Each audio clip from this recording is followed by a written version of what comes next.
Bonjour à tous, on se retrouve donc pour le grand 3 de ce chapitre sur l'art et la technique. Et on va essayer de voir si on ne peut pas construire une position nuancée. Ce qu'il faut comprendre, c'est que la première position qu'on a vue dans le grand 1, qui est la conception classique de l'art, c'est-à-dire que l'art doit susciter l'admiration, elle est intéressante, mais elle pourrait conduire à des artistes qui appliquent des techniques. Mais il leur manque ce qu'on appelle le génie créateur. C'est-à-dire qu'ils appliquent des techniques, mais est-ce qu'il y a une idée dans l'œuvre ? Est-ce qu'il y a quelque chose d'original ? Voilà. Ça manque. A l'inverse, dans la conception qu'on a vue dans le grand 2, alors là, il y a des idées, il y a du génie créateur, et ça c'est extrêmement original ce qu'ils font, mais il n'y a plus du tout de maîtrise technique, ou très peu, et du coup, on va essayer de se demander si on ne peut pas faire l'alliance des deux. D'accord ? Donc, c'est pour ça que le titre du Grand 3 que vous pouvez recopier, c'est qu'une véritable œuvre d'art se caractérise par l'alliance de la maîtrise technique et du génie créateur. Alors, le premier argument, c'est justement de dire que si on se contentait uniquement de la maîtrise technique, on reproduirait des choses, on appliquerait des techniques, mais on n'aurait rien de nouveau à dire. Avoir quelque chose de nouveau à dire que personne n'a jamais dit. Pour ça, on va prendre l'exemple d'un poème très connu, que vous avez peut-être déjà étudié en français, qui s'appelle « Une charogne » de Baudelaire. Je ne sais pas si vous savez ce que c'est qu'une charogne, c'est un cadavre d'animal mort. Alors, Baudelaire a fait un poème, sur un cadavre d'animal mort, qu'on va lire un peu. Alors, on va pas tout lire, c'est une partie seulement du poème. Je voudrais que pendant qu'on lit, vous essayez de vous faire une image dans votre tête de ce qu'il est en train de décrire. Alors, rappelez-vous l'objet que nous vîmes, mon âme, donc il se parle à lui, enfin bref, ce beau matin d'été si doux. Donc, qu'est-ce qu'il voit ? Au détour d'un sentier, une charogne infâme, sur un lit semé de cailloux. Je ne sais pas si vous voyez dans votre tête, la charogne, elle est sur un chemin avec plein de cailloux. Les jambes en l'air. Donc en fait, je sais pas, vous imaginez un cadavre de vache avec les jambes en l'air, comme une femme lubrique, brûlante et suant les poisons. Donc en fait, le soleil l'a chauffée. Donc je ne sais pas si vous l'imaginez là, elle sue des poisons, c'est-à-dire qu'elle est en train de... Elle transpire presque, mais on imagine là une transpiration qui est pleine de poison. Ouvrait d'une façon nonchalante et cynique son ventre plein d'exhalaisons. Donc en fait, c'est comme si la charogne, là, elle ouvrait son ventre, et de son ventre, parce que son ventre est fendu en deux, on ne sait pas trop pourquoi, et il y a plein d'odeurs infâmes qui sortent de ça. Vous le visualisez dans votre tête, là, ça doit être dégoûtant normalement. Les mouches bourdonnaient sur ce ventre putride, donc vous rajoutez des mouches sur votre image mentale, d'où sortaient de noirs bataillons de larves. Donc là, vous avez des bataillons de larves qui sortent du ventre, vous les rajoutez, c'est bon dans votre tête, qui coulaient comme un épais liquide le long de ces vivants haillons. Normalement, vous avez été complètement dégoûté, si vous avez bien fait ce travail de visualisation. Je vous propose de recopier ce qui vous paraît le plus dégoûtant.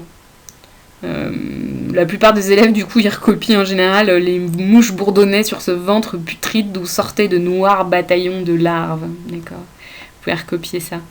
Voilà. Pour avoir un petit exemple quand vous relirez pour les révisions. Donc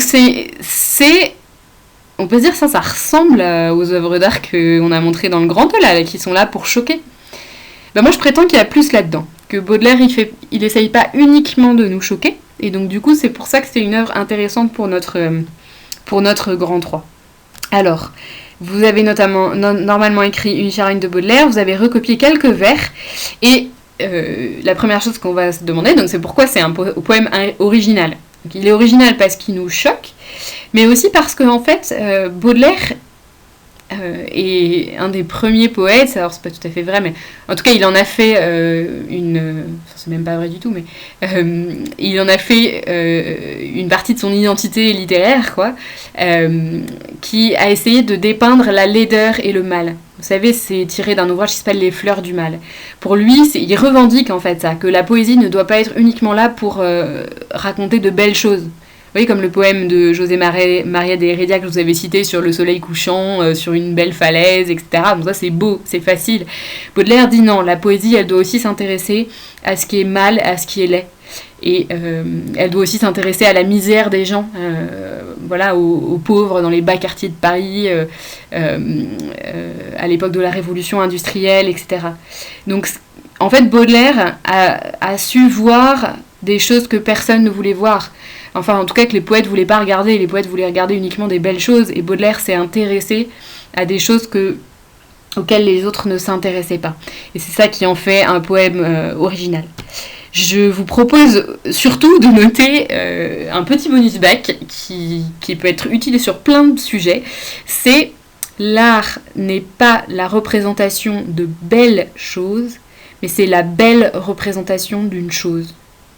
L'art n'est pas la représentation de belles choses, mais c'est la belle représentation d'une chose. Vous voyez, ça, c'est typique de ce poème de Baudelaire. Il ne représente pas une belle chose, hein. Une charogne, il n'y a rien de plus laid. Mais il la représente de façon belle, c'est-à-dire de façon soignée. Il fait un véritable effort là-dedans. Et c'est sans doute ça qui distingue cette œuvre-là par exemple, de La vache coupée en deux, de Hirst qu'on avait vu dans la partie précédente, d'accord. Il y a ici un vrai travail, d'accord. Alors, cette œuvre, elle va nous servir à illustrer la théorie d'un philosophe qui est voilà, très classique en terminale sur l'art, qui est Bergson. Donc, Henri Bergson, c'est un philosophe français du XXe siècle. Et en fait, il s'est intéressé, il s'est posé la question, qu'est-ce qui fait qu'une œuvre peut être originale ? D'où vient l'originalité de l'œuvre ? Et l'originalité, vous voyez, on en parle beaucoup ici parce que c'est ça qui est lié au génie créateur, hein, ce qui va faire que l'artiste n'est pas juste là à appliquer des techniques, d'accord ? Et il s'est dit, en fait, l'originalité d'une œuvre, elle vient pas d'une imagination débordante. Ce qui va faire l'originalité de l'œuvre, c'est pas l'imagination de l'artiste, c'est son attention à la réalité. Il va dire, un bon artiste, c'est un artiste c'est quelqu'un qui est très observateur. Alors en général, quand je peux faire ce cours en classe, tous ceux qui sont un peu artistes dans la classe me confirment ça. En fait, qui deviennent bons parce qu'ils sont très observateurs. Et du coup, ils vont remarquer des choses que personne ne voit. Et c'est exactement ça, Baudelaire. Il a su être attentif à quelque chose que personne ne voyait, que personne ne voulait voir. D'accord ? Pourquoi cette théorie de Bergson, elle est intéressante aussi ? C'est parce qu'elle va nous permettre d'être original sans être dans la pure provocation. Parce qu'il ne s'agit pas de choquer pour choquer, il s'agit de choquer pour attirer aussi l'attention du lecteur sur quelque chose qu'il ne veut pas voir. Et c'est ça qui est intéressant dans le poème de Baudelaire. Bergson va dire que l'artiste, il doit être un révélateur, il doit révéler des choses, il n'est pas là juste pour provoquer, d'accord ? Donc ça va permettre ici de trouver peut-être un juste milieu entre les différentes conceptions de l'art qu'on avait vues jusqu'à présent. Voilà donc pour le grand A. Alors maintenant, deuxième argument, pour essayer de comprendre, de voir s'il n'y a pas un juste milieu entre pas de maîtrise technique et uniquement de la maîtrise technique, c'est l'idée d'avoir de la technique, mais d'inventer de nouvelles techniques. Ça c'est parfait, parce que ça veut dire, on garde quelque chose de notre grand 1, il y a de la technique, mais simplement, on n'applique pas d'anciennes techniques, on en crée de nouvelles. Et ça, en fait, si on y réfléchit bien, la plupart des artistes qu'on a retenus dans l'histoire de l'art, ce sont des artistes qui ont inventé des nouvelles techniques, des nouvelles façons de faire. Ceux qui se sont contentés de reprendre les techniques de ceux d'avant eux, en fait, on les a oubliés. On ne retient que les noms de ceux qui ont créé des nouvelles techniques. Pour ça, je vais vous remontrer une œuvre que j'avais déjà montrée dans le grand 2. Dans le grand 1. C'est les Nymphéas de Claude Monet. Alors Monet, c'est un peu le chef de file du mouvement impressionniste. Et vous remarquez que Monet, il utilise une technique très particulière, c'est qu'il laisse apparentes les traces du pinceau. Vous voyez ? on voit en fait, voilà, si vous arriviez à zoomer, vous verrez ces tableaux. C'est des tableaux qui se regardent de loin en fait. Au musée, si on s'approche du truc, on voit que des traits de pinceau. Alors ça, c'est un peu le contraire de ce que faisait Van Eyck. Vous vous souvenez, dans le Grand 1, lui, il essayait de faire en sorte que on voit pas la texture de la peinture, mais qu'on devine plutôt la texture des poils du chien, de la fourrure, etc. Monet, lui, il veut pas du tout ça. Il veut, au contraire, qu'on voit la texture de la peinture. Et c'est une technique, du coup, ça demande une technique particulière. Hein. C'est pas facile à faire parce que c'est, il peint par petites touches, du coup, par petites touches de pinceau. Et on peut avoir une vue d'ensemble qu'en s'éloignant, d'accord ? Donc ça demande de gérer cette distance au tableau. C'est absolument pas évident non plus, en fait. Donc c'est une technique qui est intéressante. Et ce qu'on va se demander, c'est quel est l'intérêt de cette technique. Donc là, il faut que vous écriviez, donc l'exemple, c'est les Nymphéas de Monet. Vous allez noter que Monet, donc c'est le chef de file du courant impressionniste. Et les impressionnistes, ils peignent par petites touches, il faut noter aussi, en laissant apparaître la trace du pinceau. Pourquoi ils font ça ? Est-ce que c'est pas un retour en arrière, alors qu'à la Renaissance, on essaye de faire autrement ? En fait, je sais pas si vous êtes d'accord, moi je trouve que du coup ça donne un tableau l'impression d'une immense douceur.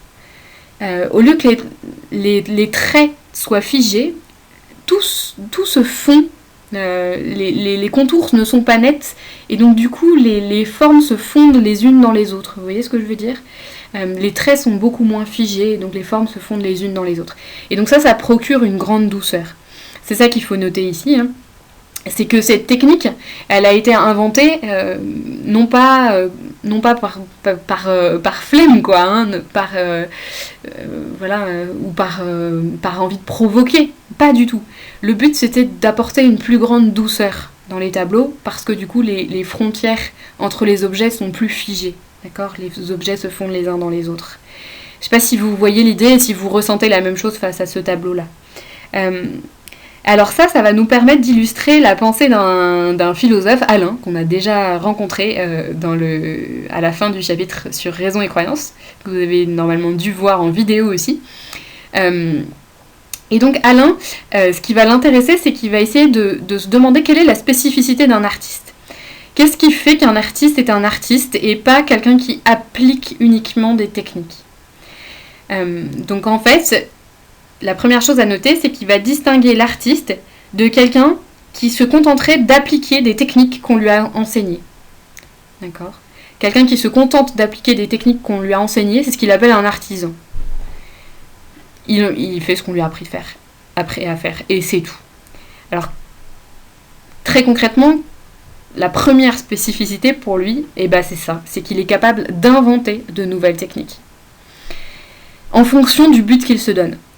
D'accord. Et ce but, ça peut être plein de choses. Ça peut être l'admiration, ça peut être les émotions, ça peut être les réflexions. Mais cette capacité à inventer une technique, pas à faire n'importe quoi, mais à inventer une technique, pour lui, c'est ça la spécificité d'un artiste. Il y a une deuxième spécificité, du coup, qui l'intéresse, c'est que pour lui, l'artiste ne peut pas vraiment prévoir à l'avance ce qu'il va peindre.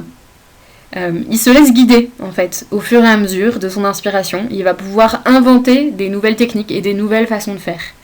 Alors que quelqu'un qui se contente d'appliquer des techniques, en gros, c'est comme si ses gestes, ils étaient prévisibles. On peut dire à l'avance exactement ce qu'il va faire. Parce qu'il applique des techniques qu'on lui a enseignées. Alors que l'artiste, en fait, il se laisse guider. Et c'est pour ça qu'on dit qu'il est créateur. Un artiste, il est créatif. Parce qu'il ne se contente pas d'appliquer des recettes, en quelque sorte, qu'on lui aurait déjà apprises. Voilà, je vous mettrai, si ça vous intéresse, le texte d'Alain où il explique ça plus en détail. Mais là, pour le bac, ça suffit de bien comprendre ça, que la spécificité d'un artiste, c'est qu'il est capable de créer des nouvelles techniques, et donc du coup, de se laisser guider par son inspiration, et de pas uniquement appliquer ce qu'on lui a appris. Voilà, ça termine du coup ce chapitre sur art et technique.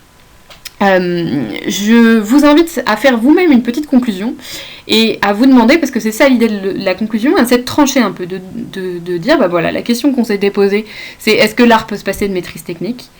Qu'est-ce que vous répondriez à cette question après toutes ces réflexions ? Oui, non, un peu, pas beaucoup, etc. Essayez de répondre à votre façon à cette question-là. Et puis vous pouvez essayer aussi, pas d'ouverture en philo. Ne faites pas d'ouverture, ça donne des choses catastrophiques. Si vous voulez absolument faire un truc bonus en fin de conclusion, ce que vous faites, c'est que vous reprenez l'exemple qu'on avait mis en tout début d'intro. On avait mis en tout début d'intro le bleu de Klein. Et on peut se demander, du coup, après tout ça, est-ce que le bleu de Klein, est-ce que c'est de l'art ? Bah, ce qu'on pourrait dire là, c'est que le bleu de Klein, c'est de l'art uniquement au sens où c'est une œuvre qui essaye de susciter notre réflexion, à essayer de nous arrêter, de nous choquer, mais pour être plus attentif à la couleur, à la beauté de la couleur. Moi, c'est comme ça que je comprends cette œuvre-là, en tout cas. Donc, elle arrive en quelque sorte, à concilier plein de conceptions de l'art, puisque on peut être admiratif, non pas de la maîtrise technique, mais de la couleur elle-même, de se dire ce bleu est beau, en fait. Et en tout cas, c'est comme ça que je comprends cette œuvre d'art. Ceci étant, moi, je dirais que c'est sans doute pas l'idéal, et que l'idéal, c'est avoir des œuvres où il y a à la fois de la maîtrise technique et un sens derrière. Voilà, je m'arrête là, on se retrouvera du coup la semaine prochaine, et d'ici là, n'hésitez pas à me poser des questions sur le NT si nécessaire.